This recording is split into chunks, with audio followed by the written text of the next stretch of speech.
మేమైతే night camping tent కొనడానికి మైసూరులోని ఓ showroom కైతే వెళ్ళాం.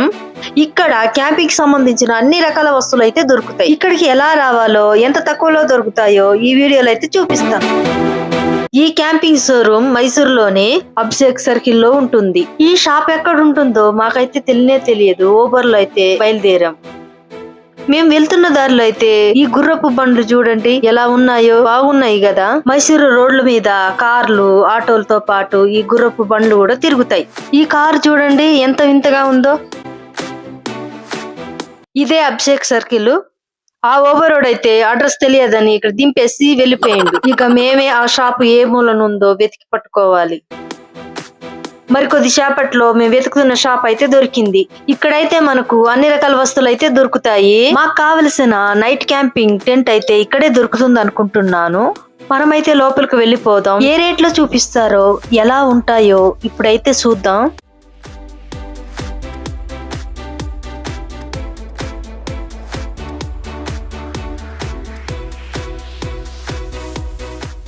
నేనైతే ఒక క్యాంపింగ్ టెంట్ అయితే సెలక్షన్ చేశాను. దీంట్లో అయితే 4 పడుకోవచ్చు అని అంటున్నారు. ఎలా ఉంటుందో చూద్దాం. ఇదైతే బాలేదు, హైట్ లేదు, లూజ్గా ఉన్నది, నచ్చలేదు నాకి. అలాగే ఇంకొకటి చూపించండి అని అడిగినాను వాళ్ళని. నేనైతే ఈ క్యాంపింగ్ సంబంధించిన వస్తువులన్నీ మీకు చూపిస్తాను ఇప్పుడు. ఇవి షట్టర్లు అనుకుంటున్నాను. ఇవన్నీ కొండలు ఎక్కే వాళ్ళకి, మంచుగడ్డల మీద ఎక్కే వాళ్ళకి పనికొచ్చే బూట్లు అని అనుకుంటున్నాను నేనైతే.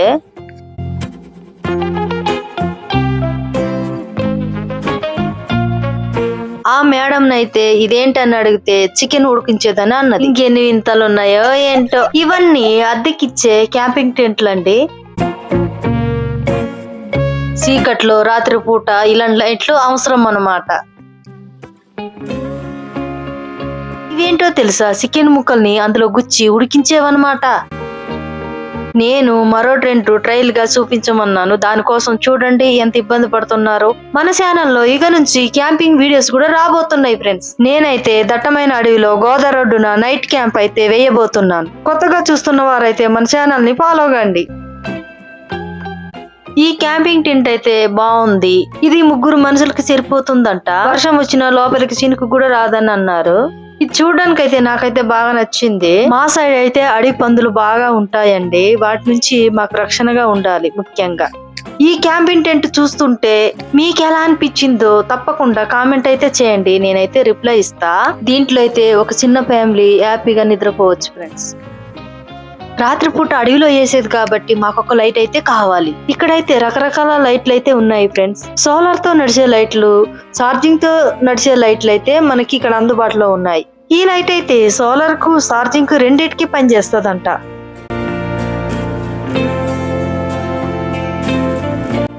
ఈ లైట్ ధర అయితే 500 చెప్తా ఉంది.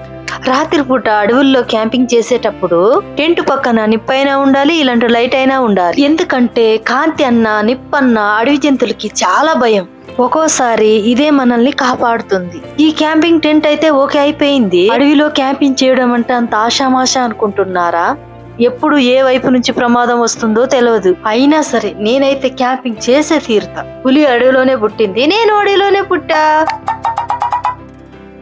ఇది పడుకునేటప్పుడు ఉపయోగిస్తారట. మెడ చుట్టూ భలే ఉంది చూడండి.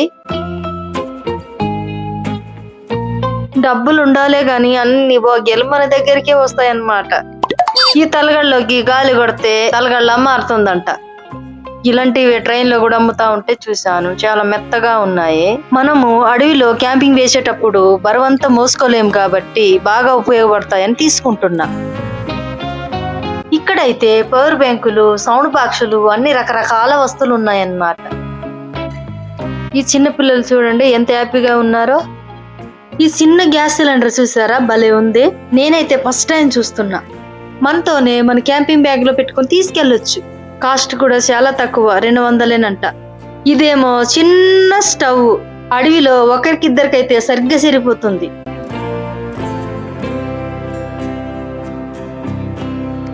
నేనైతే ఒకసారి అవి ఎలా వాడాలో చూపించమని అడిగిన.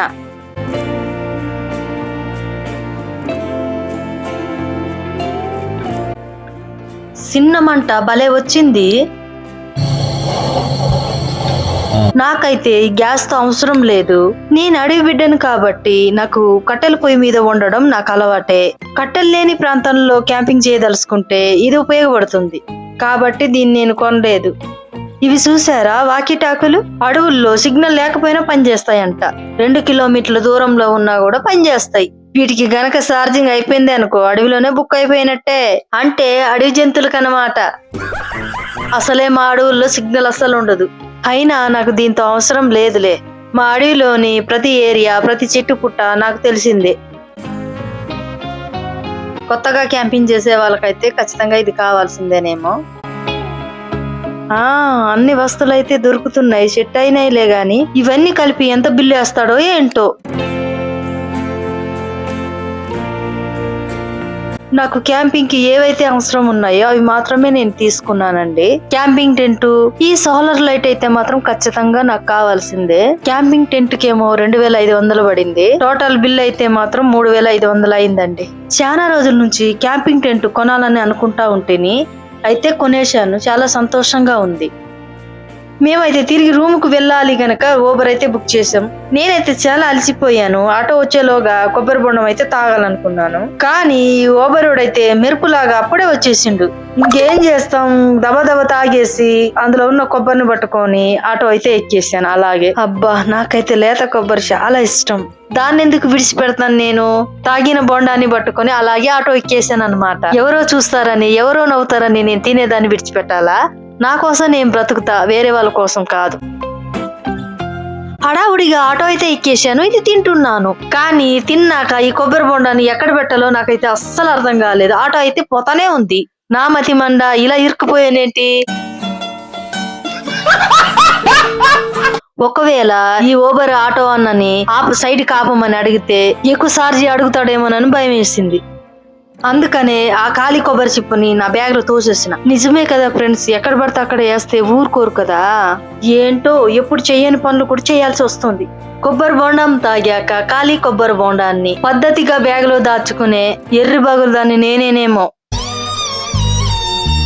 ఊబర్ ఆటో అయితే ముందుకు సాగిపోతానే ఉన్నది. అదిగా చూడండి, రోడ్డు పైన అయితే ఎలాగ టీవీ నడుస్తుందో. మైసూరులో ట్రాఫిక్ లో చిక్కుకుపోయామంటే రకరకాల వ్యక్తులు అయితే మన దగ్గర అమ్మే వస్తువులు పట్టుకొని వస్తారు. కొంతమంది డబ్బులు అడిగే వాళ్ళు అయితే ఎదురుపడతా ఉంటారు. సరే ఫ్రెండ్స్, వీడియో అయితే ఎలా అనిపించింది మీకు? మన ఛానల్లో క్యాంపింగ్ వీడియోలు అయితే రాబోతున్నాయి. ఈ వీడియో నచ్చితే లైక్ చేయండి. క్యాంపింగ్ టెంట్ కొనాలనుకునే వాళ్ళకి షేర్ చేయండి. మీకు ఎలా అనిపించిందో కామెంట్ చేయండి. మీ అడవి బిడ్డ రాధా.